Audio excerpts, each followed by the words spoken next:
Good morning, everyone. This is Amita Gautam, your science teacher. On the last one, I told you about the vegetative reproduction. कि vegetative reproduction होता क्या है? जो plant के body parts होते हैं, जैसे लीव्स हैं, रूट्स हैं, स्टेम हैं, इनको अगर हम सॉइल में डालते हैं तो इससे क्या होगा? नया प्लांट ग्रो होगा. So now we'll start now. Vegetative reproduction में 3 है. Reproduction from stems, reproduction from roots, reproduction from leaves and spores. Stem से कैसे रिप्रोडक्शन होता है, रूट से कैसे रिप्रोडक्शन होता है, लीव्स एंड स्पोर से कैसे रिप्रोडक्शन होता है. Now we will learn about this. Reproduction from stems. A piece of stem carrying buds from the another plant, mother plant, is cut and planted in the soil. अगर हम mother plant की जो stem है, अगर हम stem का piece लें और उसमें जो बर्ड है और हम उसे वेट सॉइल में डालें, सॉइल में डालते हैं तो एक नया प्लांट ग्रो होगा. This called stem cutting.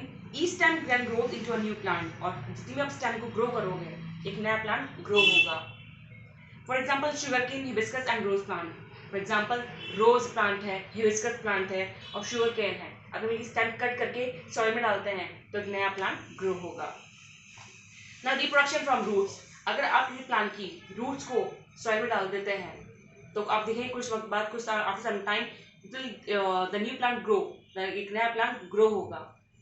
A new plant can also grow from the roots of the mother plant in plants like sweet potato, radish, turnip, beetroot and dahlia. जैसे कि potato है, radish है, turnip है, beetroot है. अगर इनके roots soil में डालते हैं तो एक नया plant grow होगा after some time.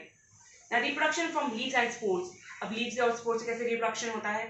Leaves of certain plants produce buds along their margins. आपने देखा जो कुछ लीव्स ऐसी होती हैं जिनकी मार्जिन पर क्या होती है, मतलब जिनकी मार्जिन पर, मतलब एजेस पर, सतह पर क्या होती है, कुछ गोल गोल से कुछ बीज टाइप बने रहते हैं, बर्ड्स बनी रहती हैं. वो जो बीज टाइप दिखाई देते हैं वो बर्ड्स होती हैं.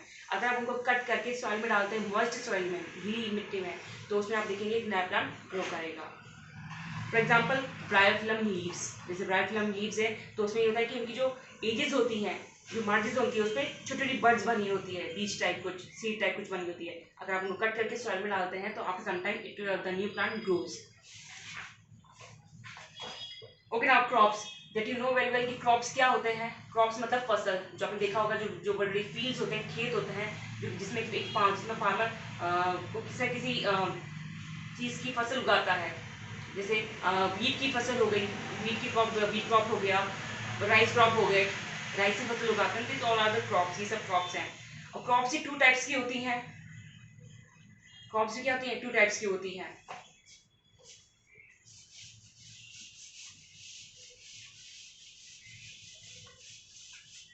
There are 2 types of crops.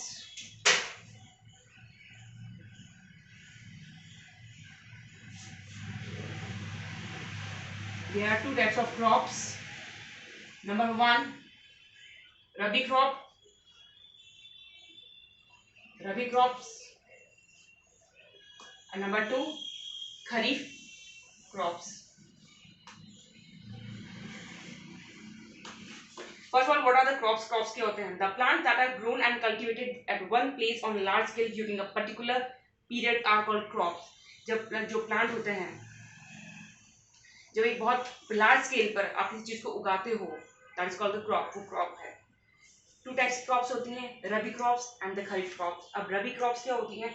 ऐसी क्रॉप्स, ऐसी फसल जो विंटर विंटर टाइम पे क्या करता है, उगाई जाती है. मतलब जो इनका टाइम पीरियड होता है वो नवंबर से लेकर अप्रैल तक का टाइम होता है, जिसके बीच में जो ये क्रॉप्स उगाई जाती हैं.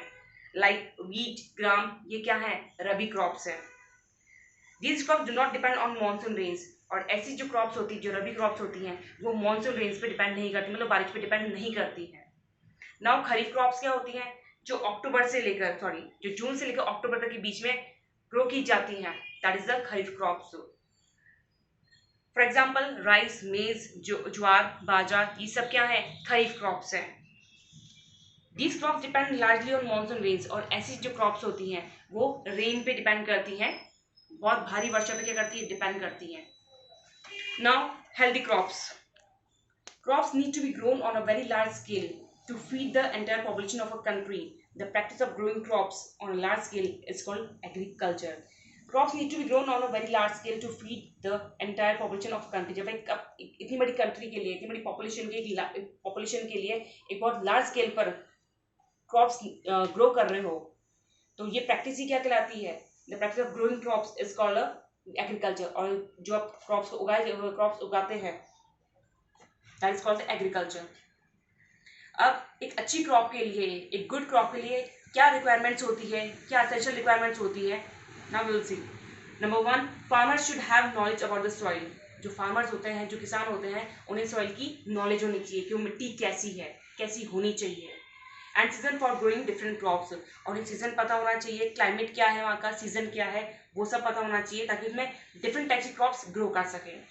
Number 2, they should so healthy and right seeds, और उन्हें जो क्या कहते हैं उसे, अच्छे हेल्दी सीड्स और राइट सीड्स, जो पके हुए सीड्स होते हैं, जो पके हुए बीज हैं, जो अच्छे सीड्स हैं, उन्हें ही ग्रो करना चाहिए, उन्हें ही डालना चाहिए। They should plug the field and make it ready before growing the next crop. जब नेक्स्ट क्रॉप उगाएं, जब नेक्स्ट क्रॉप की तैयारी करें, उससे पहले क्या करना चाहिए? फील्ड्स को प्लग कर लेना चाहिए, खोद लेना चाहिए उससे। Now, number 3, farmers should mix the right amount of fertilizers in the soil to increase its nutrients. जो फार्मर्स हैं उन्हें एक राइट क्वांटिटी में, एक राइट अमाउंट में फर्टिलाइजर डालना चाहिए सॉइल में, ताकि जो क्रॉप हो वो अच्छी क्रॉप ग्रो हो। जो ताकि इसमें जो फर्टिलाइजर्स हैं, जो फर्टिलाइजर में जो न्यूट्रिएंट्स हैं, वो प्रॉपर मिल सके क्रॉप को। Farmers should properly irrigate the soil when required. जो फार्मर्स हैं उन्हें प्रॉपरली इरिगेट करना चाहिए सॉइल को, मीन्स प्रॉपर वाटर सप्लाई देना चाहिए सॉइल को, ताकि अच्छी जो क्रॉप है वो सही तरीके से ग्रो हो सके। और use of pesticides and insecticides can be harmful to the soil and crops and ultimately to our health also.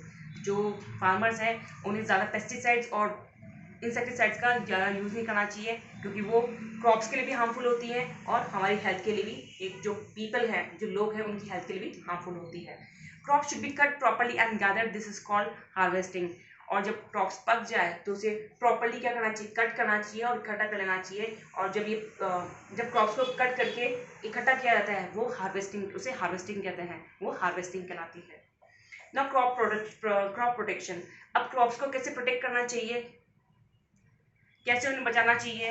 आपने देखा होगा कई क्रॉप्स में कीड़े लग जाते हैं, फसल खराब हो जाती है, तो उसके लिए क्या करना चाहिए? Crop protection includes protecting the growing crops against insects, disease, weeds, fungi and other undesirable paste by using insecticides and pesticides. अगर क्रॉप्स में मान लो जैसे कुछ पेस्ट लगा हुआ है, कुछ इंसेक्ट्स हैं, डिजीज हैं जो क्रॉप्स को खराब कर रहे हैं, हार्म पहुंचा रहे हैं, तो उसके लिए पेस्टिसाइड्स और इंसेक्टिसाइड्स यूज करना चाहिए ताकि वो खराब होने से बचाई जा सके crop. Grazing animals such as cows and goats and animals like rats, birds, squirrels and moles eat up fruits and crops. They should be kept away from the fields. जो एनिमल्स हैं, आपने देखा होगा, जो कई बार क्या होता है, जो जंगली जानवर होते हैं वो फील्ड में आ जाते हैं और क्रॉप्स को हार्म पहुंचाते हैं, उन्हें नुकसान पहुंचाते हैं। और जो छोटे छोटे एनिमल्स हैं, जैसे रैट्स है, रैबिट्स हैं, स्क्विरल्स है, मोल्स है, वो भी क्या करते हैं? क्रॉप्स को खराब करते हैं, तो उनको मतलब क्रॉप से दूर रखना चाहिए। Insects like caterpillars and grasshoppers and microbes, bacteria, viruses cause diseases in crops. जो grasshoppers हैं, caterpillars, microbes हैं, इससे जो बैक्टीरिया और वायरस आते हैं जो क्रॉप्स को खराब करते हैं, इनके लिए इंसेक्टिसाइड और पेस्टिसाइड यूज करना चाहिए ताकि क्रॉप्स खराब ना हो, उन्हें हार्म ना पहुंचे। अब क्रॉप्स को कैसे स्टोर किया जाता है, उसका स्टोरेज कैसे होना चाहिए? When the crops ripen, they are harvested and stored as grain after drying. जब क्रॉप्स पक जाती हैं तो उन्हें काटा जाता है, इकट्ठा किया जाता है, गैदर किया जाता है, उसके बाद उसे स्टोर किया जाता है, उसे सुखा के उसे जो गोडाउन्स होते हैं, जो साइलोस होते हैं, जो गैनरीज होती हैं, उसमें स्टोर किया जाता है। They should be kept safe from moisture and small animals like rats, moles, squirrels, birds and insects. और जो उन्हें बहुत सेफली रखा जाता है साइलोस में। साइलोस क्या होता है? गोडाउन टाइप ही होता है। ग्रैनरीज क्या होती है? जहाँ पर एक तरह का स्टोर हाउस ही होता है, जहाँ पर ग्रेन्स, अनाज रखा जाता है।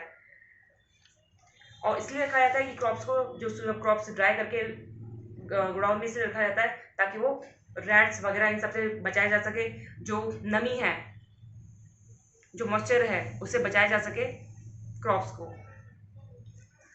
Now summary of this chapter is plants are the most useful gift of nature for humans and animals. जो प्लांट्स है वो बहुत ही अच्छा गिफ्ट है एक नेचर का, ह्यूमंस और एनिमल्स के लिए। Plants reproduce in many ways. I told you before कि जो प्लांट्स है वो बहुत डिफरेंट वेज में रिप्रोड्यूस करते हैं। Air, water and sunlight are required for germination. Germination के लिए एयर, वाटर, सनलाइट, ये 3 चीज़ें बहुत ज़रूरी हैं, बहुत ही असेंशियल है। The process of growth of a baby plant from a seed is called germination. Farmers use organic and chemical fertilizers to provide nutrients to crops. Crops को nutrients देने के लिए organic और chemical fertilizers use करने चाहिए.